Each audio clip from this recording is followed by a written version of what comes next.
Welcome to our channel. నేను యజ్ఞమూర్తి. ఇప్పుడు మన ముందు సంక్రాంతి విజయానందాన్ని ఆస్వాదిస్తున్నటువంటి సినిమాటోగ్రాఫర్ ఉన్నారు. హనుమాన్ సినిమా జనవరి 12న రిలీజ్ అయ్యి యునానిమస్గా సూపర్బ్గా ఉంది అని బ్లాక్ బస్టర్ టాక్ను తెచ్చుకొని విజయ్ దుందుభి మోగిస్తూ దూసుకుపోతూ ఉంది. ఆ సినిమాలోని విజువల్స్ గురించి కూడా చాలామంది బాగా మాట్లాడుకుంటున్నారు. సో దాని వెనుకున్న వ్యక్తి ఈరోజు మన ముందున్నారు. నమస్తే. నమస్తే సార్. దాశరథి శివేంద్ర గారు, కంగ్రాచులేషన్స్ అండి. Thank you sir.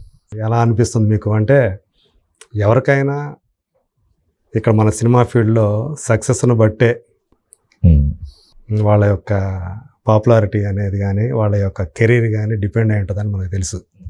ఆ సక్సెస్ అనేది వస్తే ఎంత ఆనందం ఉంటుందో తెలుసు. అది సంక్రాంతికి వస్తే, సంక్రాంతిలో ఆ సీజన్లో వచ్చే సినిమాలు, భారీ సినిమాలు ఉంటాయి, పెద్ద స్టార్ల సినిమాలు ఉంటాయి. అందులో మీ సినిమా ఒక చిన్న హీరో ఒక 3-4 సినిమాలు చేశాడు. జాంబిరెడ్డి అతను చెప్పుకోదగ్గ సినిమా. తర్వాత అద్భుతం అని ఒక ఓటీటీ సినిమా. ప్రశాంత్ వర్మ గురించి మనకు తెలుసు ఆల్రెడీ. ఒక 25 కోట్ల రూపాయల బిజినెస్ మాత్రమే జరిగినటువంటి ఆ సినిమా ఈరోజు సంక్రాంతి విన్నర్గా అనిపించుకొని వెళ్తూ ఉంది. సో ఈ ఆనందాన్ని ఎలా ఆస్వాదిస్తున్నారు మీరు? చాలా హ్యాపీగా ఉందండి. యాక్చువల్గా నేను ఎక్స్పెక్ట్ చేయలేదు ఇంత పెద్ద హిట్ అవుతుందని. సో ఒక్కొక్కరు కాల్స్ చేసి సినిమా గురించి పొగడడం కానీ, సినిమాటోగ్రఫీ గురించి పొగడడం కానీ, గత నిన్నటి నుంచి ఒక 70-80 కాల్స్ వచ్చినాయి అన్నమాట. బాంబే నుంచి కానీ, తమిళ ఇండస్ట్రీ నుంచి కానీ, నా ఫ్రెండ్స్ రివ్యూస్ అన్నీ షేర్ చేసుకొని సినిమా చాలా హ్యాపీగా ఉంది. అంటే మీకు ఈ మధ్య కాలంలో మామూలుగా అంటే సంక్రాంతి సినిమా అంటే ఏదో ఒకటి ఉంటుంది, కానీ ఈసారి మరీ కొంచెం రచ్చ ఎక్కువగా జరిగింది. మనకు తెలుసు అది.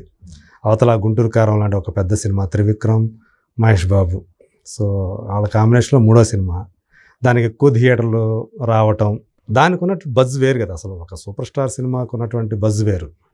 సో ఏదేమైనా ప్రశాంత్ వర్మ తన సినిమా కొంచెం తక్కువ థియేటర్లు దొరుకుతున్నాయని ఒక బాధను వ్యక్తం చేయడం మనకు తెలుసు, నిర్మాత కానీ నిరంజన్ రెడ్డి కానీ. బట్ ఇలాంటి టైంలో అయినప్పటికీ కూడా దాన్ని దాటుకొని మీరు 11 తెలివిగా ఏం చేశారు, చివరి నిమిషం దాకా ఆగారు. బట్ తెలివిగా 11వ తేదీ ప్రీమియర్స్ చేశారు. మొదట 10 లోపల అనుకున్నారు.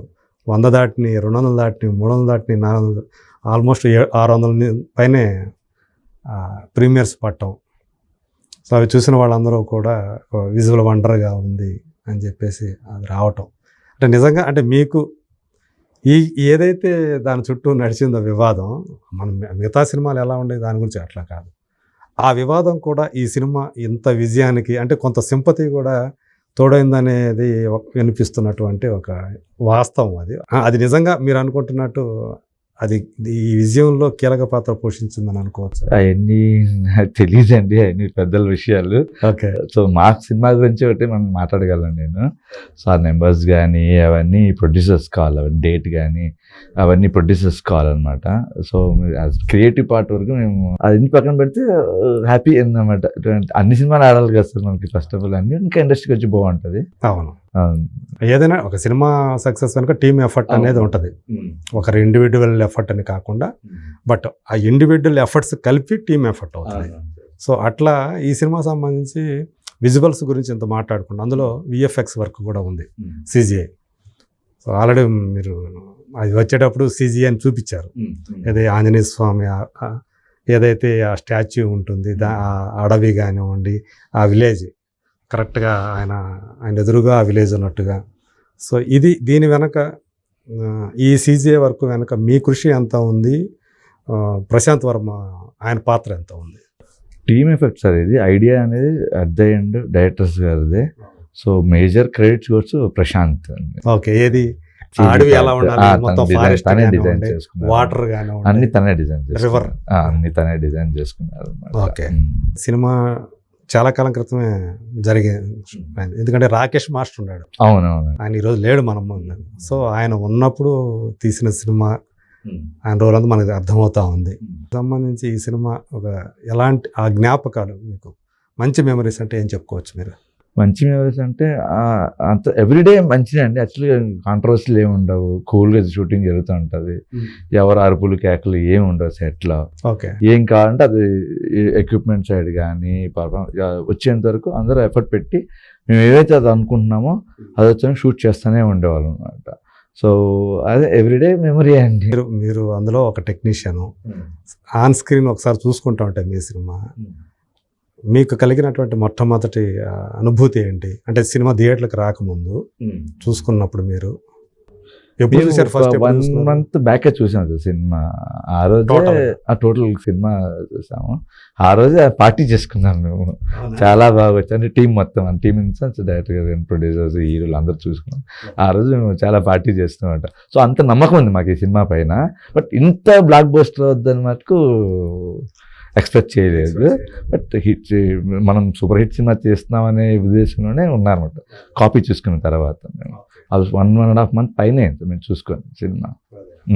మీకు పర్సనల్గా ఆ సీన్స్లో ప్రశాంత్ వర్మ తీసినటువంటి కల్పించినటువంటి ఆ సన్నివేశాల్లో మీకు బాగా నచ్చినటువంటి సీన్స్ ఏమని చెప్పుకోవాలి? ప్రశాంత్ వర్మతో అంటే నాకు ఫస్ట్ సినిమా కాదు, సెకండ్ సినిమా అది. కల్కి కూడా చేసి సో తను ఏంటంటే ప్రాపర్ డిజైన్ చేసుకుంటాడు సీన్ మొత్తము. ఈ మూవీలో సముద్ర గారి ఎపిసోడ్ నాకు బాగా హై అనిపించింది. ఓకే. సో ఆయన హనుమంతుడి గురించి చెప్పడము, హీరో బిఫోర్ ప్రీ క్లైమాక్స్లో సీన్ ఉంటుంది అనమాట. అది నాకు తను కూడా హీరో అవతారం ఎత్తినట్టుగా. ఎగ్జాక్ట్లీ అది నాకు మంచి హై ఇచ్చిన సీన్. ఓకే. అంటే ఛాలెంజింగ్ అనేది ఎప్పుడన్నా అనిపించిందా ఈ సీన్స్ని? అంటే నేను చూస్తే ఆ విజువల్స్ అన్నీ కూడా ఒక పెద్ద బడ్జెట్తో తీసిన సినిమాకి ఒక 100 కోట్ల బడ్జెట్ పెడితే తీస్తే ఎలా ఉంటుంది రిచ్ లుక్, అలాంటి లుక్ కనిపించింది సినిమా అంతా కూడా. సో ఇది ఎలా సాధ్యమైంది? బడ్జెట్ అంటే ఆల్మోస్ట్ మాకు 55-60 crores అయ్యింది సార్. అందరు 25 అంటున్నారు కానీ లేదు, వర్కింగ్ డేస్ అలాగే ఉన్నాయి, బడ్జెట్ కూడా అయ్యింది. 55 crores అయ్యిందండి. ఒక డేసే 135 days ఎంత షూట్ చేసాం మేము. ఓకే. బడ్జెట్ అందరూ 125 అన్నారు. అంటే అయిన బిజినెస్ అదే 27 కోట్లు బిజినెస్ అంటే అదే గ్రేట్ అండి. ఇప్పుడు ఏంటంటే ఇప్పుడు ప్రొడ్యూసర్స్ క్రెడిట్స్ అనమాట అవి. సో ఆ బడ్జెట్ కాకోకుండా ఆయన హీరో బడ్జెట్ సంబంధం లేకుండా పెట్టారనమాట.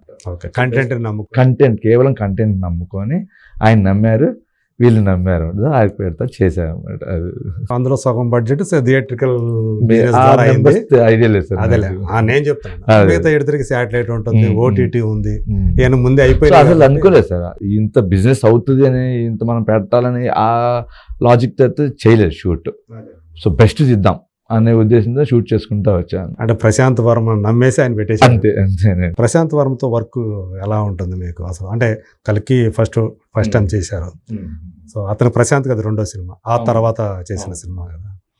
కొంచెం అంటే మానాడు అంటే చూస్తానికి ఒక చిన్నవాడు లాగా ఉంటాడు చాలా.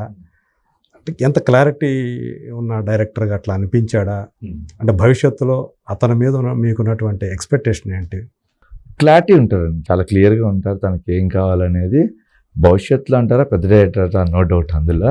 ఓకే. సో కంఫర్ట్ కూడా అలాగే ఉంటుందండి. టీం అందరూ నా సైడ్ నుంచి కాదు, సినిమాటోగ్రఫర్, ఆర్ట్ డిపార్ట్మెంట్ కానీ ఆర్టిస్టులకు కానీ అందరినీ ఒక ఫ్రీగా కంఫర్ట్ జోన్లో ఉంచి తనకి ఏం కావాలో తీసుకుంటాం అన్నమాట. అంతేగాని సెట్లో హడావిడి ఏమి ఉండవు, అరుపులు ఉండవు. నాకు ప్రశాంత్ ఎక్కడ అక్కడే కదా, నేను అరవను, తను అరవడం అనమాట. మీరు తెలుసులేదు అలాగా ఎవరికి ఎవరిని ఐడియాస్ ఇచ్చినా తీసుకుంటాడు, నాకు అవసరం లేదనే ఉద్దేశం ఏమి ఉండదు అనమాట. మీరు ఇచ్చిన ఎవరిచ్చిన ఐడియాస్ అయితే షేర్ చేసుకుంటాం. కలెక్టివ్ డెసిషన్స్ అండి. ఒక షార్ట్ వచ్చినప్పుడు అందరి ఐడియాస్ ఉంటుంది. At the end captain of the ship కాబట్టి తన డెసిషన్ మేము అంగీకరిస్తాం. అంటే మీ ఇద్దరి వేవ్ లెంగ్త్ కలిసే అనుకోవచ్చు. బాగా కలిసినాయండి. ఓకే. మధ్యలో ఎందుకు జాంబీ వేరే ప్రాజెక్ట్లో ఎంగేజ్ అయి ఉన్నాను, సో దానికి కుదరలేదు అనమాట. ఓకే. సో మొత్తానికి ఒక మంచి హిట్తో పాటు మీ వర్క్కి సంబంధించి మంచి అప్లాజ్ కూడా సంపాదించారు. మీ వర్క్కి సంబంధించి మీకు వచ్చినటువంటి కాంప్లిమెంట్స్లో ఏది అంటే మంచి కాంప్లిమెంట్ అంటే మంచి కాంప్లిమెంట్ చాలా వచ్చింది. చోటా గారు అయితే నాకు ఎవ్రీ ప్రాజెక్ట్కి కాల్ చేస్తారు. ఓకే. చేసి బాగుందంటే బాగుంది, రాలేదు షూట్ శివ అంటారు తప్ప. ఆయన నిన్న కూడా మొన్న ట్రైలర్ చేసినప్పుడు శివ చాలా బాగా చేసావు, జాగ్రత్తగా చూసుకో, ఇంకా నువ్వు. అంటే మీరు ఎలా చూస్తారు ఆయన ఒక గురువులాగా? నేను గురువు గారి లాగా భావిస్తానండి. అంటే ఆయన దగ్గర చేయలేదు నేను చేసిన బాబీ ప్రసాద్ అని ఆయన దగ్గర చేశాను, ఎస్కే భూపతి గారి దగ్గర వాళ్ళ దగ్గర చేశాను అనమాట. సో బట్ నేను ఆయన చోట గారిని కొంచెం ఫాలో అవుతుంటాను. అంటే ఆయన లైటింగ్ స్టైల్ కానీ కాంపోజిషన్స్ కానీ అది అన్ని కూడా చెప్పాను. మీరు ఇష్టపడే సినిమాటోగ్రాఫర్ తెలుగులో ఆయన అదే చాలా మంచి హార్డ్ వర్కర్, ఎంత అవును అవును ఎంత టైం అయినా చేస్తారు. ఉండదున్నట్టు చెప్పేస్తారు ఆయన, Bold కదా. డిప్లొమాటిక్ ఏమో చెప్పారన్నమాట. అవును. సో ఆయన మేజర్